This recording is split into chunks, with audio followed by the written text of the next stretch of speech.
Hello students, this is Rani ma'am from unique classes. और आज का जो टॉपिक है that is of fix prepositions. Prepositions के तो इतने सारे वीडियोस जा चुके हैं, बट फिर भी स्टूडेंट्स मैम प्रेपोजिशन और करवा दीजिए। चलो, प्रेपोजिशन तो नेवर एंडिंग टॉपिक है, जितना मन है आप पढ़ सकते हो। और फिक्स प्रेपोजिशन में बच्चों को दिक्कत आती है, तो चलो हम फिक्स प्रेपोजिशन का ही आज सीरीज़ करते हैं। A great writer, first question, a great writer adopts, adopt मतलब फॉलो करना, एक्सेप्ट करना। A great writer adopts a style, जो हमारे बड़े राइटर होते हैं वो ऐसा स्टाइल अडॉप्ट करते हैं, adopts a style appropriate to his profession. लिख लो, स्टाइल नहीं लिखना है, अपने प्रोफेशन के अकॉर्डिंग अपना स्टाइल को अडॉप्ट करते हैं। ठीक है, अब आ जाओ, हमें अपना फिक्स प्रेपोजिशन लगाना है। हमें अपना प्रेपोजिशन किसके अकॉर्डिंग लगाना है? अप्रोप्रिएट। अप्रोप्रिएट के साथ जनरली बच्चों के दिमाग में आएगा अप्रोप्रिएट विथ, बट गलत है। अप्रोप्रिएट का मतलब क्या होता है? What is the meaning of appropriate? Appropriate मतलब होता है उपयुक्त। ठीक है, उपयुक्त। Appropriate, you have the word relevant. Relevant का मतलब भी रिलेटेड।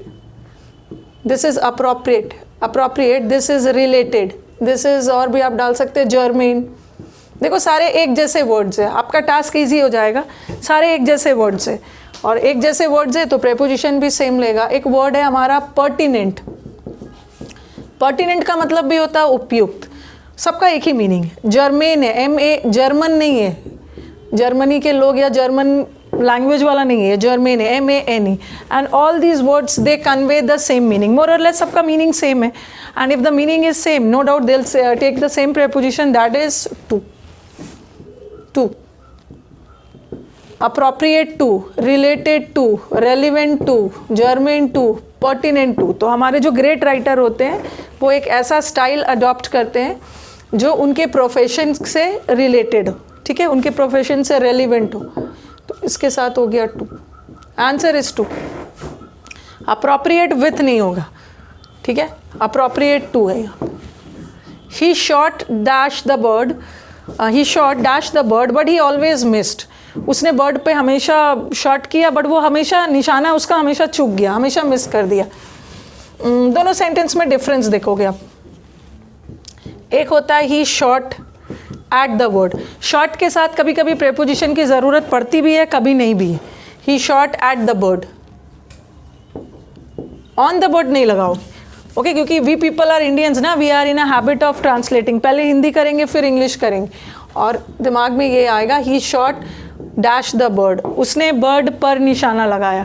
और पर का मतलब क्या होता है? पर का मतलब होता है ऑन, बट शॉट ऑन नहीं होगा, शॉट एट। यहाँ तो शॉर्ट वर्ड ने अपने साथ एट लिया, बट अगर मैंने बगैर प्रेपोजिशन का भी यूज़ किया, he shot the bird, this is also correct. He shot the bird, this is also correct. और he shot at the bird, this is also correct.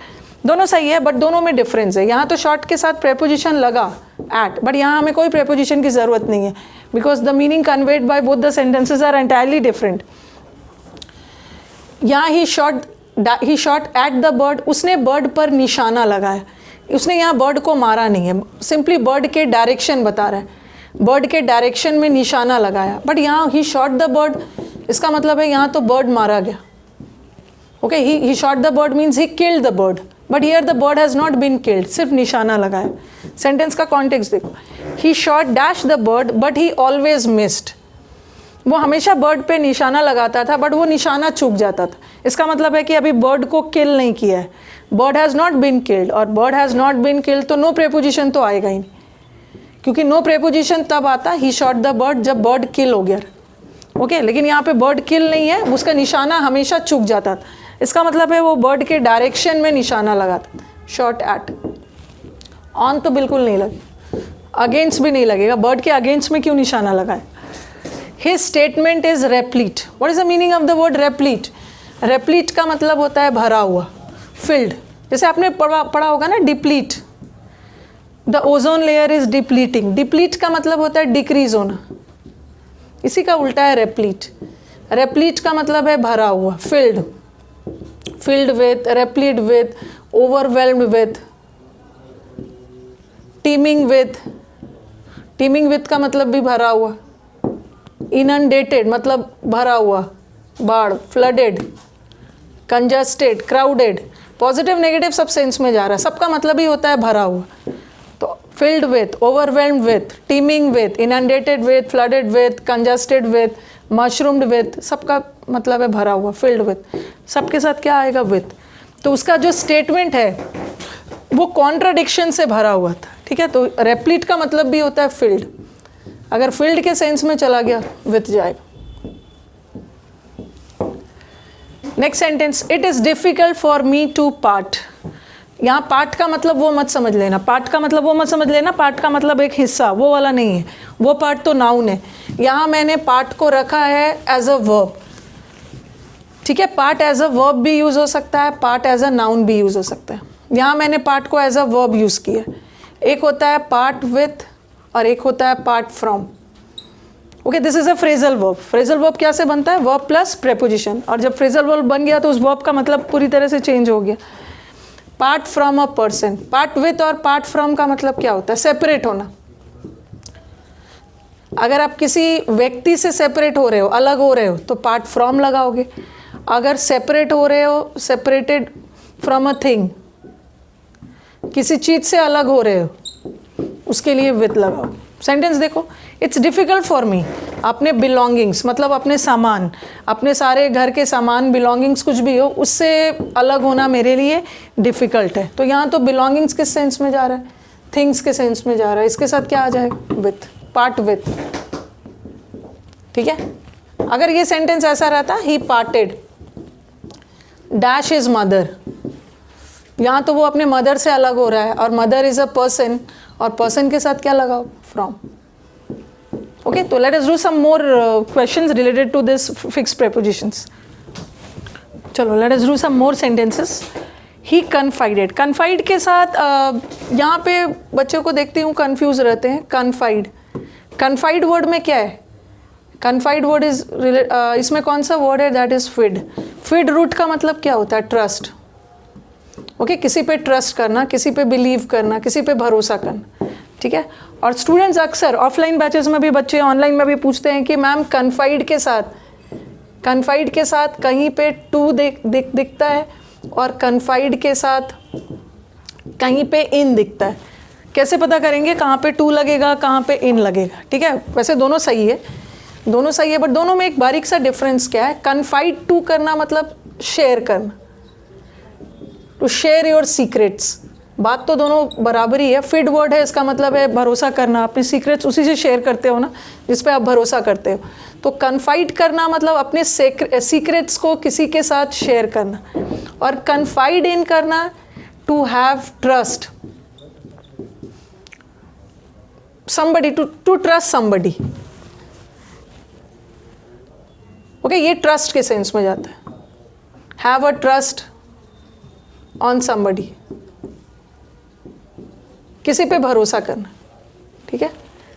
Okay, trust या faith लिख सकते हैं, किसी पे आप फेथ कर सकते हैं, फेथ या ट्रस्ट होना किसी पे।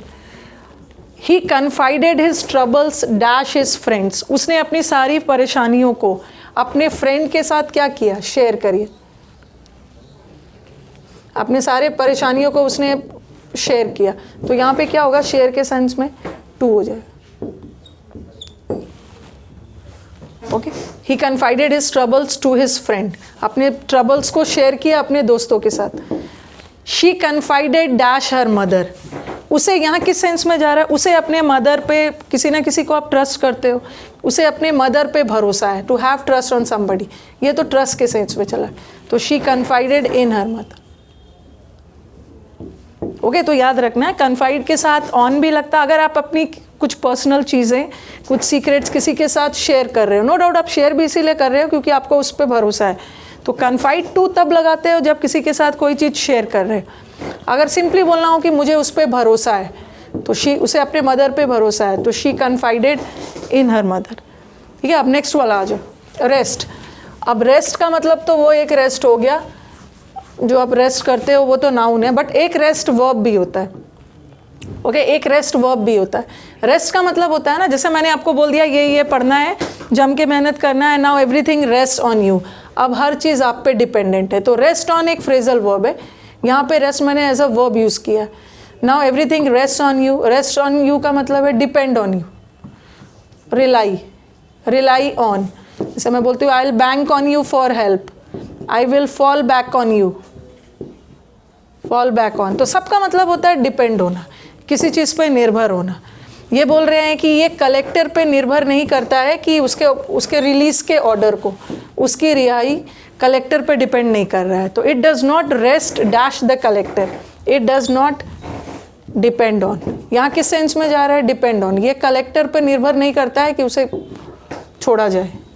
ओके, तो ये हमने फिक्स प्रेपोजिशन का करीब करीब 7 वर्ड्स कवर किए, और हमने 7 वर्ड्स में काफ़ी सारी चीज़ें एक साथ लिंक करते करते पढ़ा है।